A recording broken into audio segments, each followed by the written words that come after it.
Հետո այլևս ինչ խոսքեր է հնչել, ինչ է եղել։ Այդ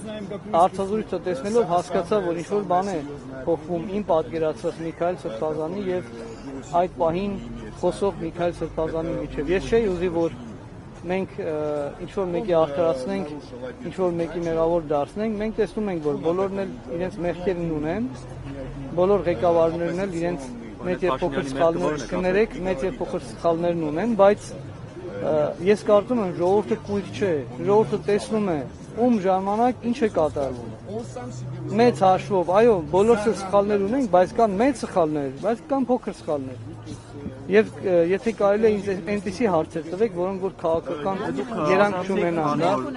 բոլորը մեր կան, կոնե Փաշինյանի մեծ ինձ այնպիսի հարցեր տվեք, որոնք որ քաղաքական երանգ չունենան։ Քաղաքական երանգ ունեցող հարցերը տվեք։ Նոր ասում եք հարցազրույց եմ նայել, որ Միքայել Սրբազանը ասում է, որ Ռոբերտ Քոչարյանին չի փնովում, բայց մնացածին փնովում է։ Բոլորին պետք է փնովեր, թե բոլորին պետք է գովերքեր, որ ասենք Միքայել Սրբազանը ձեզ համար նախկին հոգևորականը լիներ, ինչպես դուք պատկերացրել եք, ինչպես դուք իր մասին պատկերացում ունեիք։ Ամեն մեկի սխալը եւ ճիշտը ցույց տալ անկողմնակալ լինելով։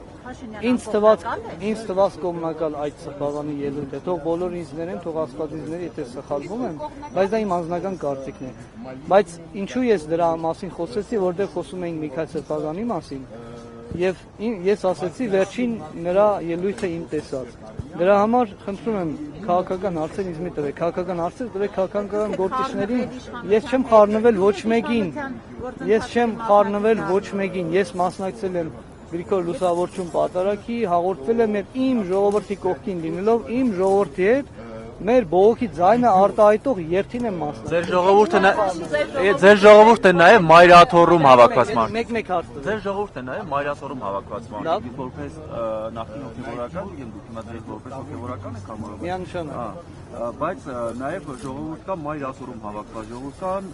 տարբեր եկեղեցիներում, որոնք այսպես ասած, չեն պահանջում վերապարի հրաժարականը, ինչպես դուք եք պահանջում օրինակ ձեր, չգիտեմ, քաղաքական շրջանակները կամ որոնց դուք այդպես համակրում եք։ Այլ իրենք ձեր ժողովուրդը չեն, դուք իրենց հաշվի չեք նստում։ Իրենք իմ ժողովուրդն են, բոլորն են իմ ժողովուրդը։ Մայրաթոռում մարդիկ այսօր հավաքվել են աղոթելու պատարագին մասնակցելու, ես ողջունում եմ։ Ես էլ այստեղ եմ եկել պատարագի մասնակցելու եւ հաղորդելու։ Դա չի նշանակում, որ Մայրաթոռի ժողովուրդը իմ կներեք, ես պատարագից եմ այստեղ եկել։ Պատարագը վերջացել է, պատարագը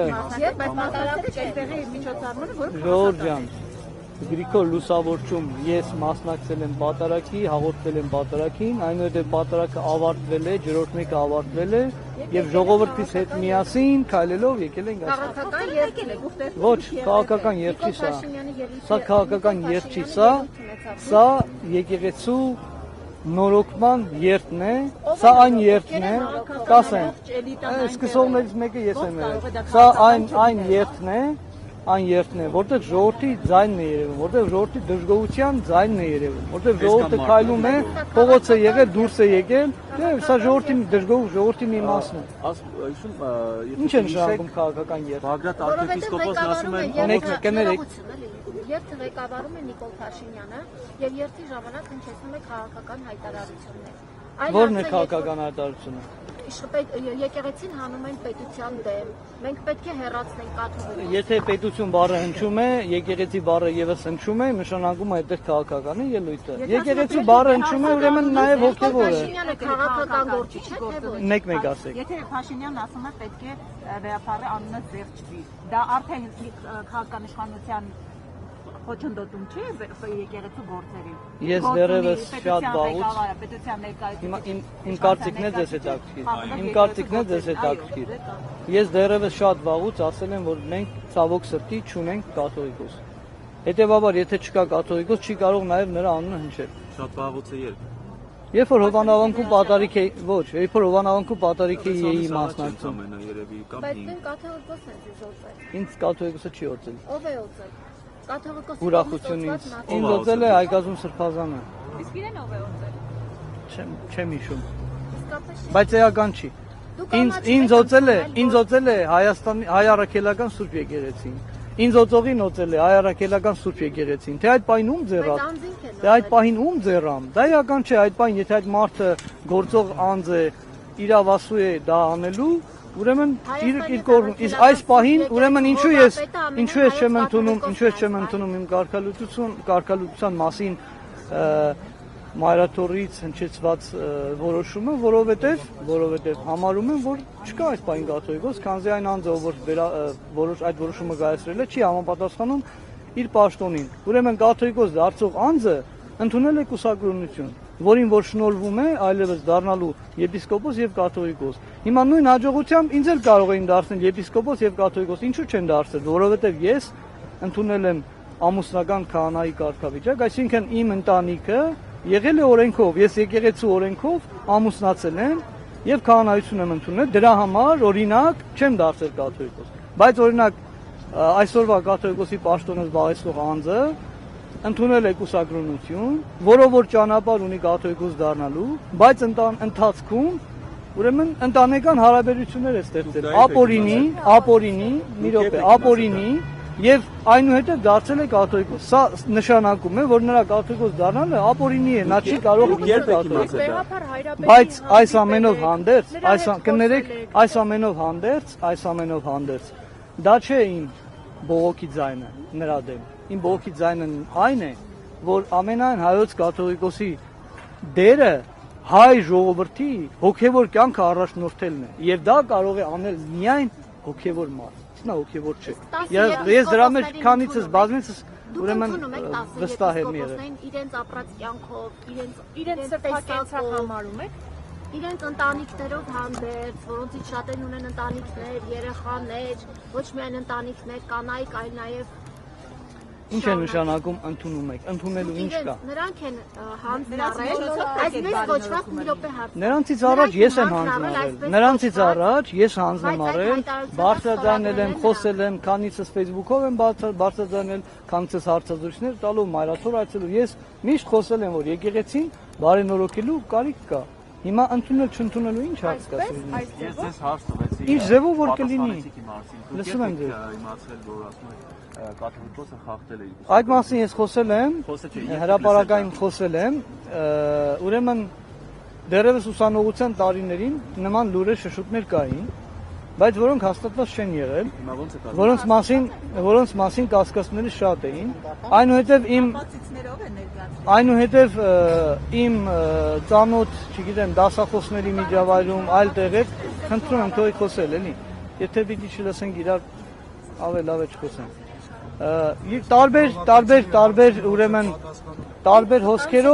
Տարբեր հոսքերով ես լսել եմ կամաց եկել են իմ կյանքում ինչ-որ ապացույցներ ավելի հավաստի դարձնող այդ փաստերը կաթողիկոսի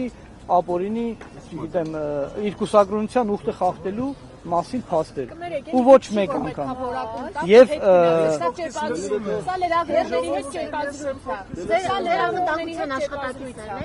Ես անվտանգության աշխատակից չունեմ, եւ դրա կարիքն էլ չունեմ։ Ես չեմ կարող իմ ժողովրդին ասել գնացեք այստեղ կանգնեք, ամենտեղ կանգնեք։ Ես ինքնակամ կանգնել եւ հարցազրույց եմ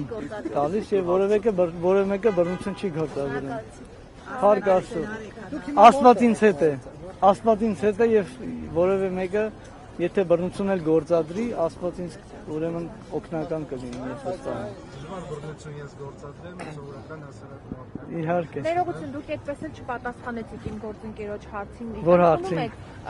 Առաքել Սրբազանին, Անուշավան Սրբազանին, Վազգեն Միրզախանյանին, Նավասարդ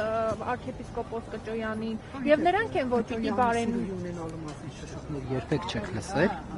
Մեկ հարց տվեք, էլի։ Հա, մեկ հարց մի տվեք։ ամբողջական հարց էր։ Ուզում եք նորից հարցնել։ Նորից ձևակերպեք, հստակ ձևակերպեք։ Արարատյան հայրապետական թեմի առաջնորդ Նավասարդ գերաշնորհ Տեր Նավասարդ arczepiskopos Կճոյանի սիրուհի ունենալու մասին շշուկներ լսել եք թե ոչ։ Չեմ լսել։ Երեխաներ ունենալու։ Ձեր դասախոսները ուսանողության տարիներին Ինչպես ժամանակին ես այդ լուրը լսել եմ, նույնիսկ գիտեմ ով է նվիրել ու նույնիսկ գիտեմ այդ Bentley-ն վերջում ինչպես վաճառվեց եւ եղավ դե եթե մինչեւ այսօր հայտնի չի դարձել երևի կարիք չկա որ ինձանից այդ լուրը լսվի։ Նրա սանիկն են նվիրել։ Ինչպես Ձեզ ինչպես դիմենք կարգալույս լինելուց հետ, հա։ Տես տարում, տեսեք Պողոս Առաքյանը ասում է ավետարանում գրված է յուրաքանչյուր եպիսկոպոս կարող է լինել մի կնոջ այր։ Հիմա եթե դուք ասում եք կաթոլիկոսը երեխա ունի, բայց Աստվածաշնչում գրած է այդ մասին, որ դա խնդիր չէ։ Հիմա դուք ո՞րն եք խնդիր համարում։ Եթե իմ կարծիքն եք հարցնում, ուրեմն Պողոս Առաքյանը ես կարծում եմ, որ կարող է այդպես լինել։ Սխալվելու կամ Պողոս Առաքյանը։ Չէ, կարծում եմ դուք եք այս բանը սխալվում, քանզի լավ չեք ուսումնասիրել։ Ուրեմն բացի աստվածաշնչյան ինֆորմացիայից հայ առաքելական եկեղեցում դարեր շարունակ գումարվել են ժողովներ։ Օրինակ Շահապիվանի ժողով, Դվինի ժողովներ եւ այլն։ Եվ եթե չեմ սխալվում, հենց Շահապիվանի ժողովի ժամանակ 444 թվականի ժողովին է այդ որոշումը ընդունվել, որ կաթոլիկոսը պիտի լինի կուսակրոն։ Հիմա տեսեք, իմ անձնական կարծիքով ես կարծում եմ, որ այստեղ վերանայելու խնդիր կա, եթե այսօր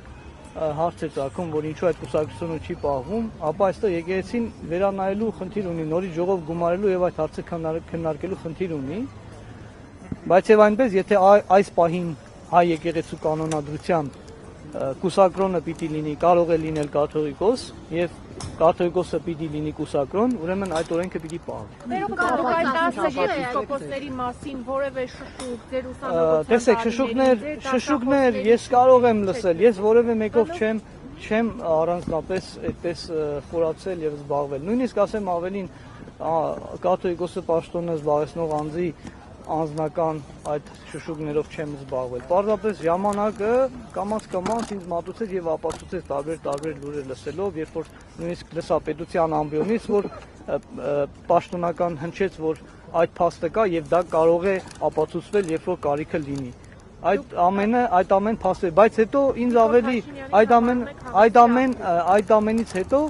ես արդեն անձնական անուններով իմացա ով է։